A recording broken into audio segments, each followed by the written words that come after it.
மூன்று விளக்க கூட்டங்களை முடித்து இந்த 4 கூட்டம் பாண்டிச்சேரியில் நடக்கிறது.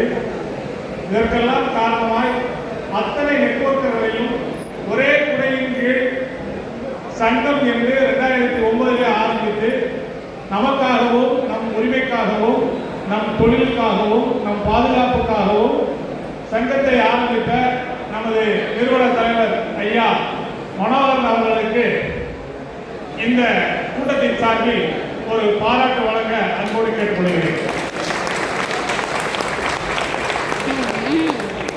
மேலும் இந்த முயற்சியிலே அவரோடு தோள் நின்று எல்லாருடைய ஒத்துழைப்பையும் முழுமையாக கொடுத்துக் கொண்டிருக்கிறார்கள். இந்த சங்கத்தின் நோக்கம் என்ன? பல பேருடைய கேள்வி இது.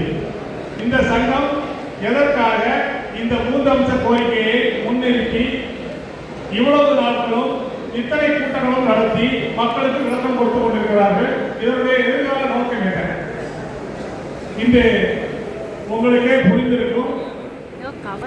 தலைவருடைய சிந்தனையில் உதவிக்கான அந்த அமைப்பு அது தமிழ்நாட்டில் பாண்டிச்சேரியில் உள்ள அத்தனை மக்களுக்காக அல்ல, நெட்வொர்க் துறையில் தங்களுடைய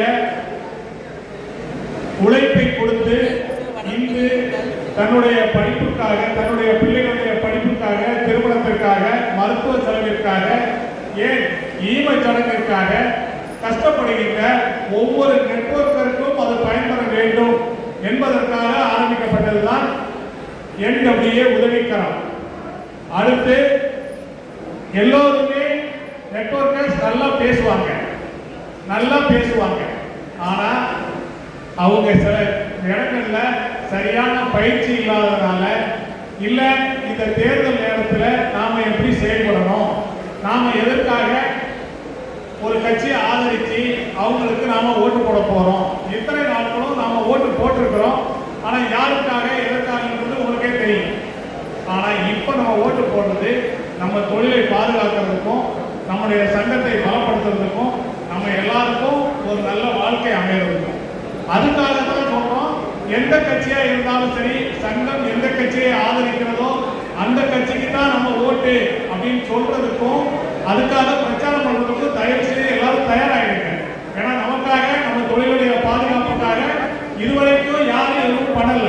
ஆனா எதுவும் நம்ம பேச போறோம். நம்ம எந்த கட்சியை ஆதரிக்கிறோமோ அந்த கட்சி கட்டாயம் நமக்காக செய்வாங்க. அந்த நம்பிக்கையோட நம்ம செயல்படுவோம். நிச்சயமா அந்த நம்பிக்கை நிறைவேறும். அடுத்தது, இப்ப மகளிருக்காக தனி அமைப்பு, படிப்புக்காக தனி அமைப்பு, இன்னும் நிறைய தொழில்துறைக்காக தனி அமைப்பு, இது மாதிரி தலைவருடைய சிந்தனைகள் நிறைய வந்துட்டு இருக்கு. அப்ப நம்ம என்ன பண்ண போறோம்?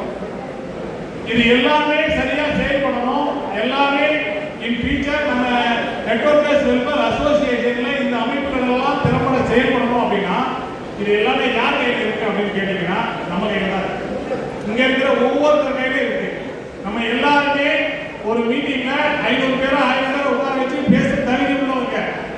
ஆனா வரக்கூடிய தேர்தலில் நம்ம அந்த பிரச்சாரத்தை கொண்டு போக போறோம். சங்கம் சொல்வதை நம்ம எப்படி செய்ய போறோம்?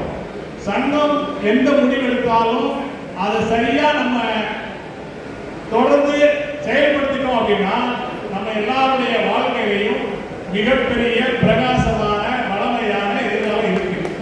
ஆனா நம்ம எதுக்காக செய்ய போறோம் அதை எல்லாருமே முடிவு பண்ணுங்க. ஏன்னா இன்னைக்கு நிறைய கூட்டங்களுக்கு வந்த நண்பர்களுக்கு வந்திருக்கிறீங்க, புதுசா சில நண்பர்கள் வந்திருக்கிறீங்க. வரவேற்புறையில நண்பர் சொன்ன மாதிரி எனக்கு என்ன இந்த சங்கத்துடைய நோக்கம் என்ன, இந்த சங்கம் எதுக்காக செயல்படுது எனக்கு சொல்லுங்க, இது மாதிரி நிறைய பேர் போன் பண்ணி கேட்கிறாங்க.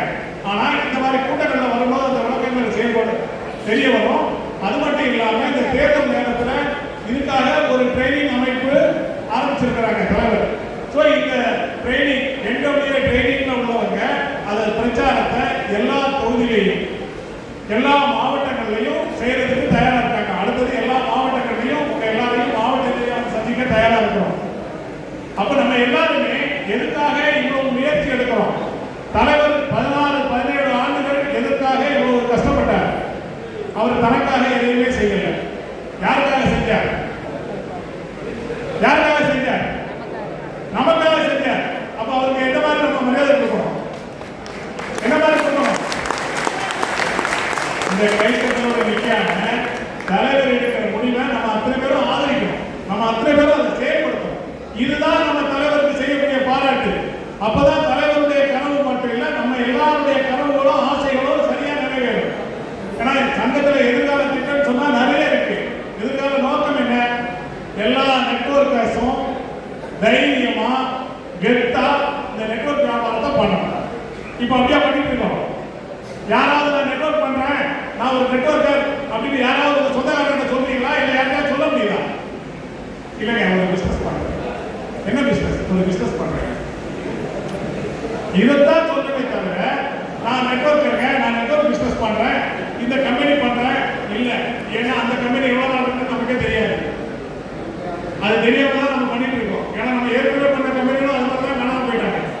ஏன்னா அவங்க வந்து டேட்டா டெத்து முடிவு பண்ணிட்டு வராங்க. 3 வருஷம் 2 வருஷம் எவ்வளவு வருமோ சம்பாதிச்சிங்க. அவங்க லீடர்ஸ்க்கு அது மாதிரி தான் சொல்றாங்க. அதுக்கப்புறம் நாங்களும் இருக்க மாட்டோம், நீங்களும் இருக்காங்க, ஊரை காலத்துக்கு போயிடுங்க.